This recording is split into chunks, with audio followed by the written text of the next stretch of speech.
Yo, welcome to Physics with Vinay Uppal. Hi, I'm Vinay Uppal and I'm back with a question from the prediction series. This time it's actually two questions based on the energy of a star. We'll be considering two different type of models. Let's have a look. Consider two models of an isolated spherical star. In each model, the total energy of the star is the sum of its gravitational self-energy and the kinetic energy of its particles. For each model, compute the ratio of the kinetic energy of the star to its total energy. So we need to figure out the kinetic energy, we need to figure out the self energy, and then we can get the total energy and the required ratio. So let's have a look at what model 1 is. Model 1 is saying, consider the spherical star to be a homogeneous collection of particles, each performing circular motion about the center of the sphere due to their own gravitational field. Assume the star to have uniform density and neglect any collisions between the particles. So first I'm going to be analyzing model 1. I'll come back to the statement of the question for model 2. Let's have a look. So model 1 said that every particle is performing circular motion about the center of the sphere. So that implies that the orbits are concentric, meaning they have the same center, but they are not necessarily coplanar. So they may be in different planes. I've made a small animation just to show you a bit of visualization of the problem. So at a distance r, if I look at a distance r, particle here is going to experience a gravitational force towards the center, and the gravitational field towards the center will basically be equal to the centripetal acceleration.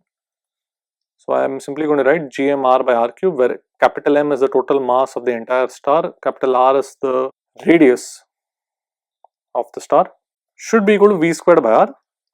This gravitational field is a very common expression. I hope everyone is aware of it. I'm not going to be deriving it. So the gravitational field should be equal to the centripetal acceleration of that particular particle, which is at a distance small r, and this is how we get the speed of the particle.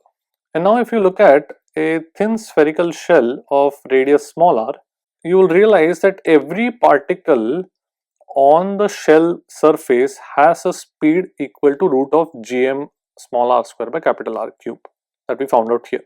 The direction of the velocities may be different for all these particles here, but the speed is the same, and that is what we require in kinetic energy. So I'm going to write kinetic energy as half dm v squared, where dm is the mass of that shell. That is very easy to write. Dm can be written as density into the volume of the shell, and density I'm writing as the total mass divided by the total volume. And the volume of the shell is simply the standard area times the thickness. So 4 pi small r squared times dr. And all you have to do is substitute dm here and integrate it. It's a simple integration by substituting v squared as well. And I'm going to leave the integration up to you, and you should be able to get this as your kinetic energy, 3 by 10 gm squared by r. Next, we need to calculate the gravitational self energy. For a uniformly distributed mass in a solid sphere, the gravitational self energy comes out to be minus 3 gm squared by 5r. Once again, this is a very standard result. I am not going to be deriving it. So you can clearly see that the kinetic energy and the gravitational self energy are related by a factor of 2, and therefore if you add them, the total energy becomes minus 3 by 5 gm squared by r, and thus the required ratio is minus 1. So I hope you have understood the solution to model 1.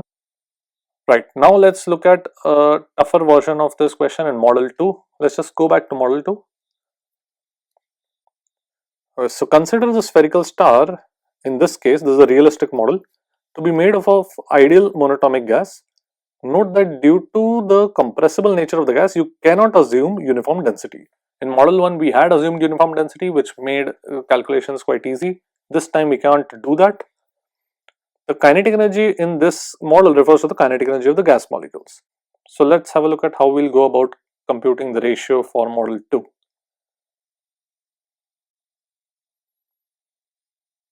So in model 2, I'm going to be first computing the value of the gravitational self energy. Let's just first understand what self energy actually is. So it's basically the energy required to create this system by bringing in infinitesimal masses from infinity. As I keep bringing dm mass from infinity, I can collect them all and start creating a sphere, and as more and more dm mass is brought from infinity, the radius will keep growing, So at some instant, let's say I've already made a sphere of radius small r and mass small m. My aim is to make a sphere of radius capital R. So for now, I bring another dm mass and I spread it onto the surface.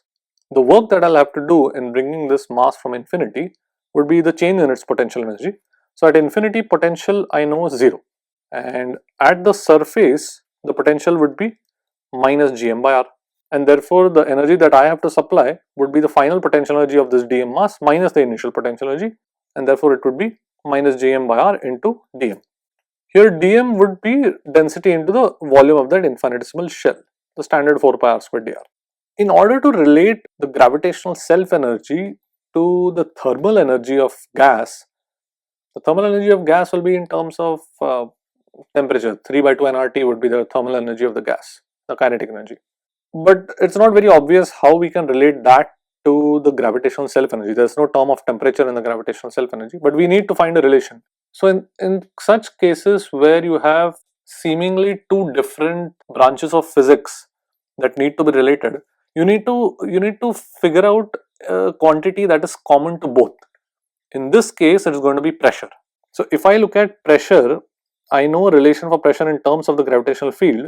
dP is minus rho g dr. This equation is should be very familiar. If you look at the usual liquid equation, what we write is, if we go down by a height h, we say that delta P is rho gh.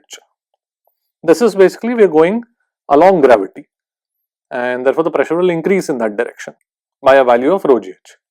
Here we are going outwards, we are going opposite to the gravitational field, so that's why there's a negative sign, and we are just, because gravitational field is not uniform, I'm going to write the pressure change across a dr thickness. So I'll have minus rho g dr, and again the gravitational field can be written as gm by r squared at the surface. Here you should understand that even though density is not uniform, there is still no angular dependence on the density. It is still symmetric in all directions. So at a given distance r, the density will be uniform in this thin shell. Even if I have a thin shell here, this red shell will still produce a field of gm by r square, where m is the mass of that shell. So all such shells will add up to be giving us a field of gm by r square. And similarly the potential here, gm by r. Okay, so this is the equation that I have for pressure in terms of the gravitational field. If I look at the self energy, I have minus gm by r into the dm, which I have written as rho 4 pi r squared dr. I want to create this term, gm by r squared. So in order to create that, I'm just going to multiply here the denominator by r and the numerator by r as well. And you can see I'll get gm by r squared, and here I'll get 4 pi r cube. That should again give you a hint of what we can try to create there. We can try to create volume there by just multiplying and dividing by 3. So just have a look at the next step. I'll have rho gm by r square times dr, but I'm also creating this volume term by multiplying and dividing by 3. So the first term along with the negative sign becomes dp, and this becomes the volume. Alright, so once again I don't have pressure ka term, I still need pressure. I want to write PV equal to nRT, something like that. So I still need pressure, so I'm going to convert dP into P. And how can I do that? I know that d of PV is equal to PdV plus VdP. VdP is what is in our integral, and I can simply write it as the subtraction of these two terms, which is what I've written here. And now I have finally created the pressure P here. But what about the first term? Let's have a look at what happens to the first term. Remember, V was 4 by 3 pi r cube, and remember that we were integrating from the center of the sphere to the boundary capital R, and therefore the integral will be P times 4 by 3 pi r cube, and upon applying the limits at small r equal to 0, obviously this term is 0. At the surface of the star at capital R, the pressure will be 0 because there is no atmosphere. If there were any pressure on the surface, it would be due to some atmosphere, but we've considered an isolated star, and therefore the pressure is 0, and therefore this entire term is 0. We saw that we had two terms in the self energy, and the first term is therefore 0.